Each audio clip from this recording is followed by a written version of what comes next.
Marketing is no longer about the stuff that you make, but rather the stories that you tell. Seth Godin.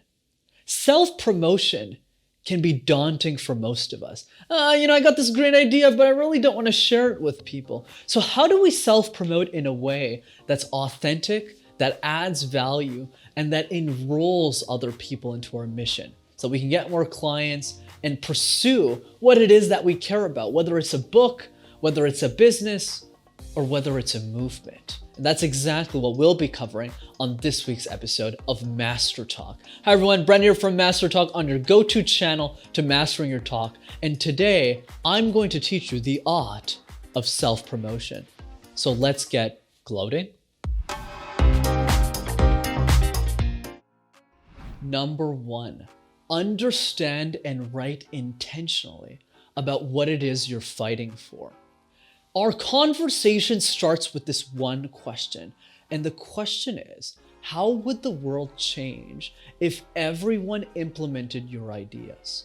So if every single person took action on what you want them to, how would that world change? Describe that world to me in excruciating details. That is how you self-promote in a healthy and authentic way. Instead of saying, hey, you should buy my course or buy my book, tell them why you do what you do. Why is it so important for you to share this book? Why is it important for you to have this YouTube channel? Why is it important for you to share this idea? And if you can describe it, that is how you start the conversation to getting people enrolled into your vision. So when I used to start, talk about MasterTalk, it used to be, hey, making videos in my basement, you should check this out. And then over time, it evolved into a movement of saying, wait, what about that 8-year-old in Cambodia who can't afford me? What about that 15-year-old high schooler in Utah who's scared of public speaking but can't really relate to anyone else on the platform? This is when we start to communicate in a way that draws people in to us and say, hey, that's an interesting problem that you're solving. I want to help you. Can I make your videos? Can I do your thumbnails? Can I make introductions to people who can help you get there? That is how you self-promote in the right way. So the summary here is, if you want to self-promote, focus on how your ideas will serve other people. And if you focus your communication on that part, not only will people get excited to talk to you, because you'll probably be the most interesting person in the room, unlike me, but if you do that, you'll get advocates, people who will fight for your ideas in the same way you want to fight for them as well.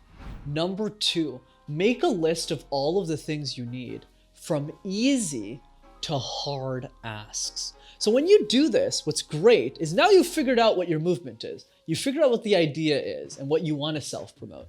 The next step to that is saying, what are some easy things that people can help me with? And what are some harder things that people can assist me with? And then by making that list, you can easily use that when people ask you, well, what can I do to help you? You have clear items that you can give them and say, I actually need help with this. And that way you can also figure out who actually cares about your ideas versus who doesn't. So here's a good example. Let's say I'm at a networking cocktail and somebody asks me, hey, Brendan, what can I do to help you and support you? I always start with my easy ask. So an easy ask is, can you give me feedback on one of my YouTube videos and give me ideas I didn't think of? You would be surprised.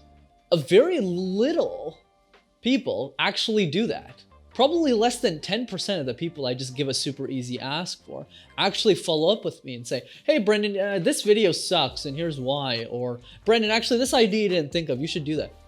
Very few people spend that extra 15 minutes to do that. But when you figure out who actually is doing that, then you can start asking for harder stuff. Hey, actually, can you make my videos? I'll pay you X amount. Hey, can you actually make my thumbnails? Can you help me with YouTube strategy and thinking about these things? And that's how you start to filter the relationships that are actually going to serve you and your mission, and the ones that aren't, which is going to be most of them, by the way. That's what I always say to people when I coach them on their ideas. Your goal is not to figure out the 1,000 people that want to serve you. Your goal is to find the one. The one person, the needle in the haystack, who actually wants to help you achieve your goals, who actually wants to help you move forward. And by serving that person 10 times more, you'll get 100 more results. And finally, number 3, add an insane amount of value to the people who decide to serve your mission. My strategy with this YouTube channel was fairly simple. I was pretty good at communication. I was really bad at everything else. So I just said, okay, how can I achieve this goal of making better videos for other people? So I spent 2-3 years coaching people for free, long before I had this idea for the channel.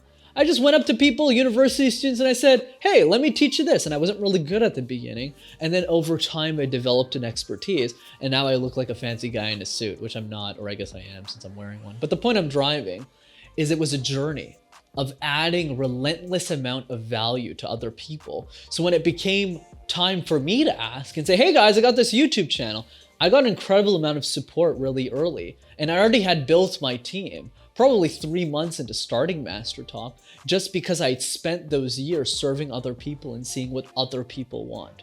And if your goal is to get impressive people on your team so that you can self-promote effectively to achieve the goals you want, you need to first solve other people's problems. You know that task I gave before, the easy to hard tasks? You need to do that with other people too. You need to figure out what are the gaps, what are the difficulties in other people's lives, solve those challenges, be proactive first, and then ask later. It's the whole jab, jab, jab, right hook strategy that Gary Vaynerchuk is a proponent of, that I'm a big fan of as well, is this idea that if you expect other people to serve your mission, if you expect other people to share your channel, to read your books, to buy your stuff, what are you doing for them first? Give them a reason as to why they should care, and care enough about them that they should care enough about you. Self-promotion gets a bad rap because it's misunderstood. People say, oh, you shouldn't self-promote. No. You should self-promote in a way that promotes others. Lift others up, help them achieve their goals, and trust me, they'll wait in line to help you achieve yours. As always, if you enjoyed this week's episode of MasterTalk, be sure to smash that like button and subscribe to the YouTube channel as well to see more videos like this. And if you know anyone out there who wants to communicate their ideas, their movement, their cause in a better way, send them this video so that they'll be 10 steps closer to mastering their ideas. See you next time, everyone.